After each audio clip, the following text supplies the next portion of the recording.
Hello everyone, Kaoz here, and welcome to another old school RuneScape video.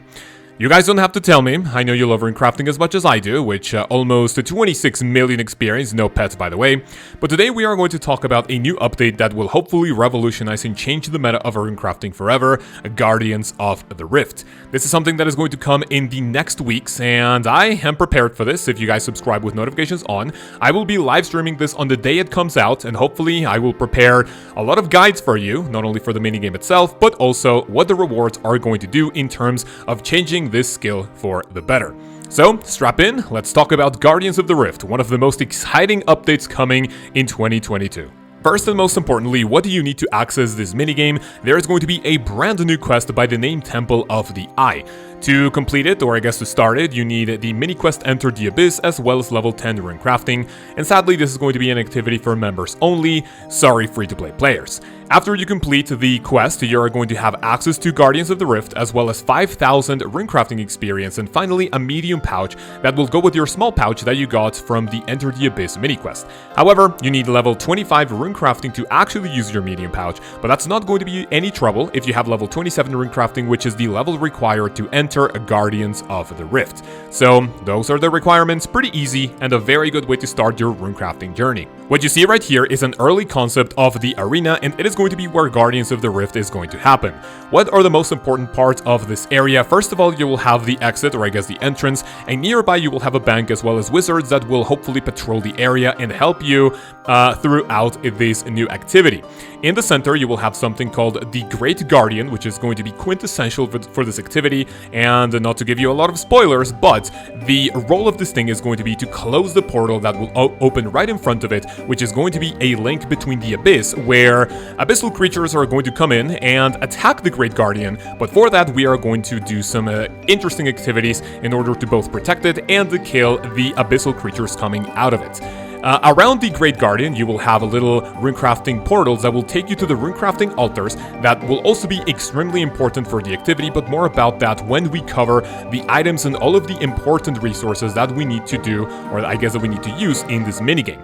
Outside of this, you will see that there is also going to be an elemental and a catalytic lane where the Rift Guardians are going to walk around and hopefully protect the Great Guardian in the middle. And then also in the outskirts, you will see that there is something called Guardian Rubble, which is what you need in order to grab your pieces in order to summon either Runecrafting Guardian or the Shield Guardian that we will also talk about in a little bit. So what is the very general idea of this? You will need to protect the Great Guardian in the middle, and you will also need to attack the abyssal creatures coming out of the portal. However, you can only do this with Rift Guardians and also Shield Guardians that you will be able to summon and to charge through the minigame and with all of the resources that you get from all of this. When the Great Guardian gets to 100% energy, it is going to close a portal. All of the abyssal leeches are going to either die or the Rift Guardians are going to finish them off, and that is going to be the end of the minigame. But how do you do this? Are there any phases? What items are going to be most important for this activity? Let's check it out. Phase number 1 is going to be extremely important because this is where you are going to grab all of your resources needed for the minigame. You are going to grab things called essence shards and uncharged batteries that will be important for the next phase. With this, you're also going to grab things for your Rift Guardian or Shield Guardian in order to protect the Great Guardian in the middle. Once you have all of the things stored up or like ready in your inventory, phase 2 is going to start, and that is where the portal is going to open and the abyssal creatures are going to start coming out of it, and they are going to go right for the Great Guardian in the middle. Once you have all of your items, there is going to be a chance in which either an elemental or a catalytic portal is going to open, and that is going to take you to one of the Runecrafting altars, in which with your essence shards, combining them with pure essence, you are going to get unimbued essence. With the unimbued essence, if you take it to the Runecrafting altars, you are going to imbue them and then come back to the Temple of the Eye and then give that now charged essence, I guess it's called, give it to the Great Guardian, and that is how the percentage is going to go up. If you let the abyssal creatures attack the Great Guardian in the center, the percentage of the charge is going to go down. So basically this is why you need to play strategically. You need either Shield Guardians, which are going to protect it, which are going to be most important on phase 3, where all of the mobs are going to be more powerful. However, in the first one, I guess it's going to be more important for you to actually go on the offense and to kill as many abyssal creatures as you can. However, what's going to happen is that with the uncharged batteries, you're also going to charge it in the minigame, and these are going to be important for your Rift Guardian. Once you charge them all the way up, there's 4 tiers, and you actually need to do this in order. You are seeing the table right now, and once you do this in order, your Guardian is going to be even more powerful. It's going to have more attack, more HP, it's going to be able to sustain more damage, and hopefully that is going to be a very nice meaty shield for the Great Guardian in the center. So the general idea of this is that once the Great Guardian reaches 100%, that is when the minigame is going to be over, or on the other hand, if it reaches 0%, and if you let all of the abyssal creatures actually get to the Guardian, then that's also going to be game over. So from this, it looks like it's going to be very hectic. This is the very general idea of the minigame, in which these 3 phases are going to be quintessential for the progress of the game. In my very personal opinion, the most critical one is obviously going to be Phase 3, but I guess if you have a great team going around with Shield Guardians and Rift Guardians charged up as much as possible, I guess, that is going to be no problem for them, and the Abyssal Guardians or the Abyssal creatures are going to stand no chance. So right away, this looks incredibly fun, and I really cannot wait to, to actually play it. That is going to be incredibly fun. So we know what the general idea of the minigame is going to be, but what about the experience per hour? Now, from the blog post that we had just a couple of weeks ago, you will see that this is planned to be scalable with your level, as we've had with other activities such as, for example, Winter Toad. I'm guessing that if you are level 27, which is the minimum level to get here, you're going to get about 20,000 experience per hour, and all the way up to level 90, 95, 99, you will get 60,000 experience per hour, and that is going to be the most that you can get. What Jagex is doing is comparing it with the ZMI altar, Blood Runes, Soul Runes, and finally Lava Runes, which are some of the staple methods to get to whatever level you want on your way to 99. As you can see, ZMI goes up to 54, Blood and Soul Runes go up to 40, 50, and then finally Lava Runes are the most click-intensive one, but will offer experience rates of about 75 to 80,000 experience per hour. However, this one is going to cost a little bit. The most important thing is that Guardians of the Rift is actually going to be profitable, and what they think is that you're going to make about 400 to 500,000 experience, so you're not going to come empty-handed out of training one of the most painful activities in the entire game. And I'm pretty excited for the experience per hour, because it's going to be a great way for players to actually maybe lose that, I guess, intimidation that Runecrafting had for them, and it is going to be incredibly fun to level up this way. However, with a brand new activity come great rewards, and I am going to tell you how all of these are going to hopefully change Runecrafting for the better. The first thing that's mentioned is the Blood Talisman. You're going to be able to get this to go to the quote-unquote True Blood altar, which, if you've been to Meyer Ditch Laboratories, you kind of have an idea of where this is. It has something to do with the Vampire Quest. If you've been here, I'm pretty sure your curiosity peaked and you've been to this place.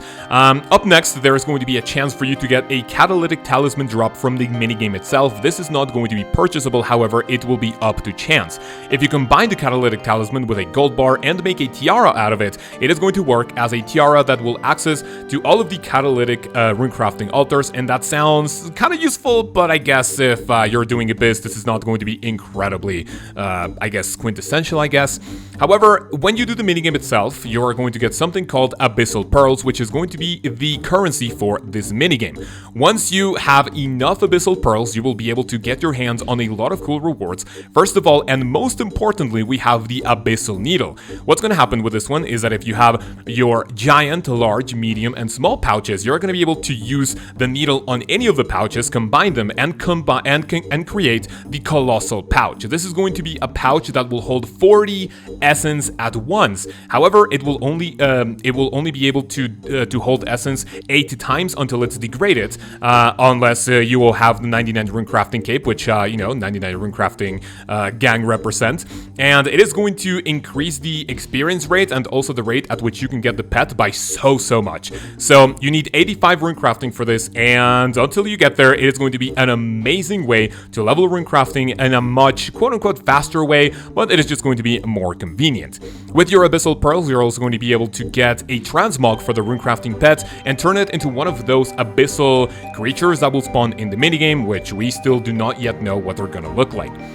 You're also going to be able to get an Abyssal Lantern that is only going to be useful in the minigame itself, and you guys are seeing the table right now. Putting whatever logs in the lantern is going to give you a different type of boost when doing the activity itself. Me personally, I think I am going to go more towards the U logs, which is going to give you even more reward tokens, and also the maple logs sound incredibly helpful as well, but only time will tell, as it's maybe more efficient to use one type of log if you're doing it on a mass, if you're doing it with a smaller group. That will we will only have to wait and see. Most importantly, and I will say, one of the most exciting things is a Runecrafting outfit. Now, unlike other outfits we've seen before, this is not going to offer you bonus experience, which if you guys are familiar with these things, the bonus is going to be 2.5% if you're wearing all of the pieces at once. However, once you have the full outfit, it is going to have a 60% chance of giving you more runes whenever you craft them at Runecrafting altars. It is not yet known if this is going to be 60% chance per inventory or per essence. Regardless of what it is, I know that the price of some runes is going to tank because of this, but because you are making more runes, that is going to maybe balance out in the future, and you're going to get even more money out of it. Why was it not a bonus in experience? I don't know, that could have potentially failed because, it devalues my Runecrafting. But, it sounds actually incredible. I will go for the red one, and it sounds amazing and sick.